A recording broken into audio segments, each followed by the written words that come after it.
8-я пара, 8-ші жұп. Көк бұрыш. Өзбекстаннан келген жоңгер Жасур Махмудов.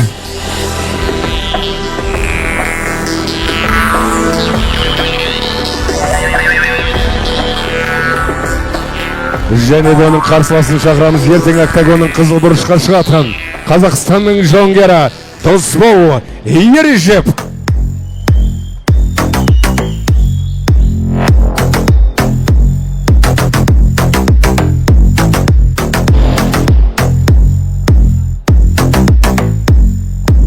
Бұл 66 келі салмақ дәрежесі. Это весовая категория до 66 килограммов. Көк бұрышта Жасур Махмудов, Өзбекстан.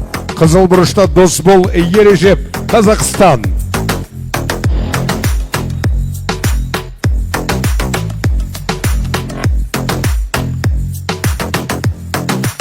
Девятая пара.